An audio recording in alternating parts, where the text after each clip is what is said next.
So, as mentioned at the end of the last lesson, playing chords is one thing, but the thing that we really need to work on and focus lots of attention in the early stages is changing quickly from one shape to another. So that's what we're going to look at here. Now, to teach you this, I'm going to use a chord sequence that crops up again and again in popular music. Sounds a bit like this.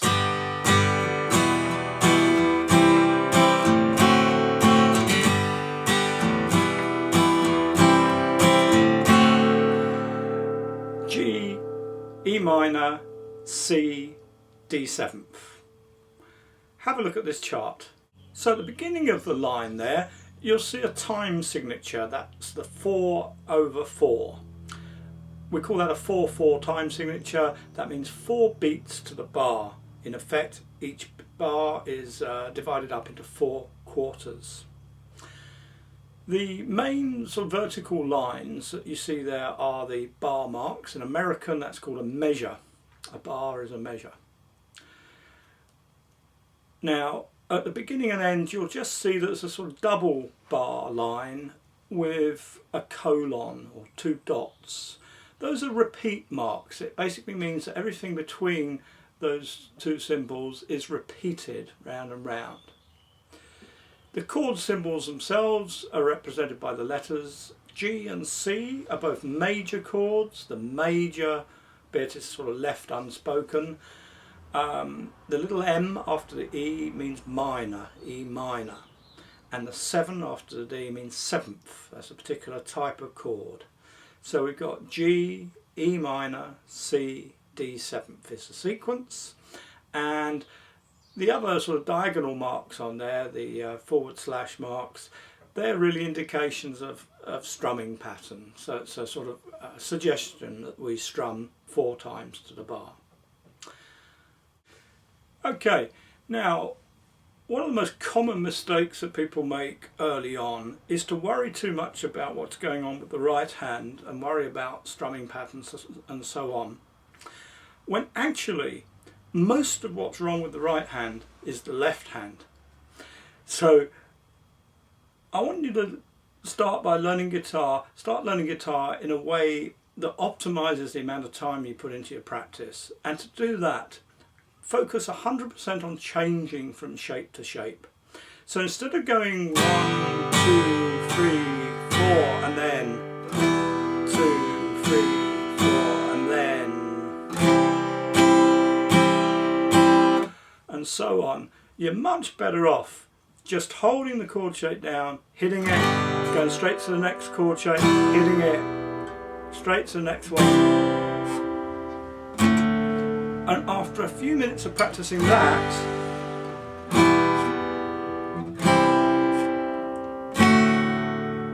there's more chance that you'll be able to change quickly enough to keep a good rhythm going. So all the accent needs to be on changing shape to shape. So let's take a methodical approach to this. Here you are, you've got your chord sequence. Look at the first chord it's asking you to play. And if you know it, great. If you don't, find a diagram for it. So here's a diagram of the G chord. That should look and sound something like this.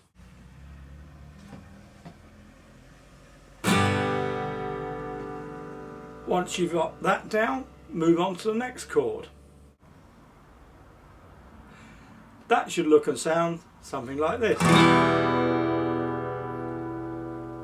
Okay, then spend some time just working on the change from G to E minor.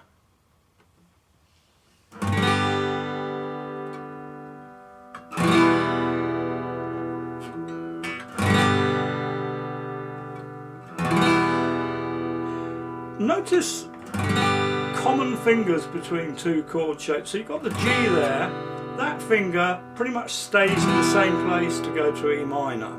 So that's one of the ways you can sort of help more easily get from one shape to the next, is by noticing fingers that each shape has in common. You see that on this diagram, the common fingers are in red. Okay, so once you've got good at shifting from one chord to the next, from the G to the E minor, let's move on and look at the next chord. So that's the C chord, and what you want to do then is just practice getting from E minor, the preceding chord, to the C.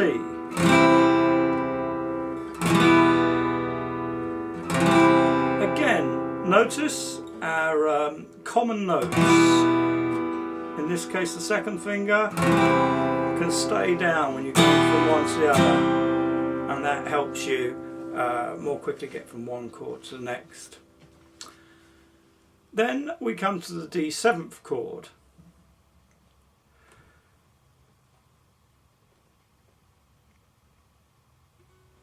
When you're playing the D7th chord, strictly speaking, you don't hit the 6th string, so you just work from the 5th string or just from the 4th string. Opinions differ as to which sounds the best. Really, it's sometimes you want to do one, sometimes you want to do the other. They both sound pretty good to me. So at this point, we've got the D7th chord down. We want to see how we get there from the C chord. And again, you'll notice in red on the diagram, we've got a common note. So we practice that change through a few times.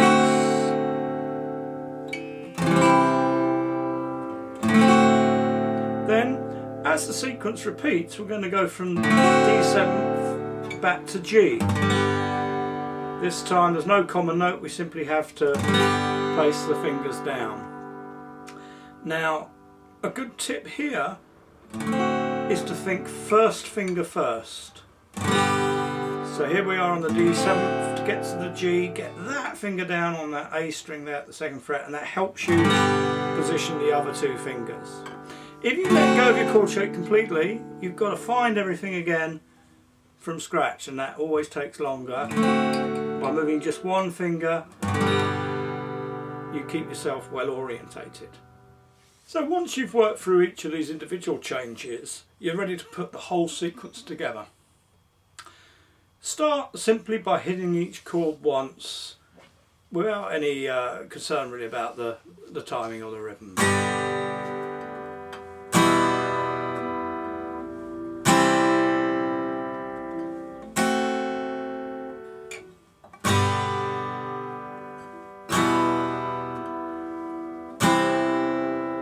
Once you've got that going smoothly, then you want to set up a metronome. You can access a metronome from the toolbox to the right of the video, and I would say with this exercise to start with, I would set it at about 60 beats per minute. Okay, so there's my metronome going at 60 BPM, and I'm going to count that as in 4/4 time. I'm going to count 1, 2, 3, 4, and I'm going to strum my chords just on beat 1. So that goes like this: 1, 2, 3, 4. 2, 3, 4. 2, 3, 4. 2, 3, 4. 2, 3, 4. So what I'm doing is I'm changing on beat 1, and I'm kind of using the other 3 beats to get ready with the next chord. Get ready with the D7, hit it. Get ready with the G, and hit it. Ready with the E minor, hit it. Ready with the C, and hit it. 2, 3, and so on. Now, to begin with, that really is as good as you can hope for, because it's very, very hard when you first learn chords to change them quick enough to be able to strum 4 to the bar. So that's what you start doing. You start strumming just once on each of the first beats, and use the other 3 beats to change to the next chord. Once you've got that going really well, what you can do is you can up the speed of your metronome, and see if you can keep up with that using the same method. So I've taken it up to about 80 beats a minute there. 1, 2, 3, 4. 1, 2, 3, 4. 2, 3, 4. 2, 3, 4. 2, 3, 4. 2, 3, 4.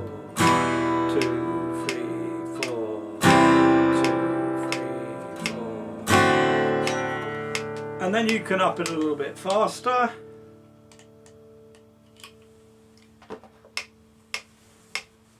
1, 2, 3, 4. 2, 3, 4. 2, 3, 4. 2, 3, 4. And you continue that progress, that process until you're playing, I should say, probably somewhere around about 200 beats per minute, and you're able to keep up with that. At that point, you can slow back down to the 60 beats per minute, and see if you can then fill in the rest of the strums. 1, 2, 3, 4. 1, 2, 3, 4. 1, 2, 3, 4. 1, 2, 3, 4. 1. Notice I make the first beat strong and the others a little bit lighter. That way I can cheat a bit and move my hand a bit early. 3, 4. 2, 3, 4. 1, 2, 3, 4. So there we go. That's a great method for learning chords, for learning chord changes. One of the reasons it's a good method is that right from the beginning you're playing in good time. A lot of beginners make the mistake of worrying too much about the strumming to begin with, at the expense of the chord changing with the left hand, and the result is something like this.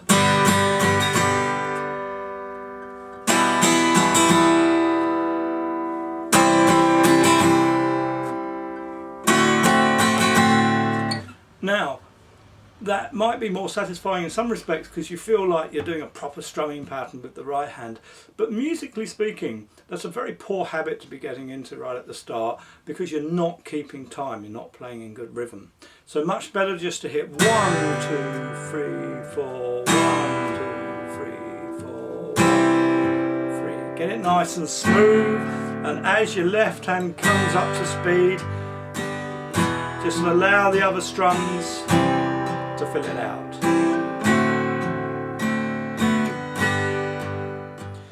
So that's how to get on top of chord changes.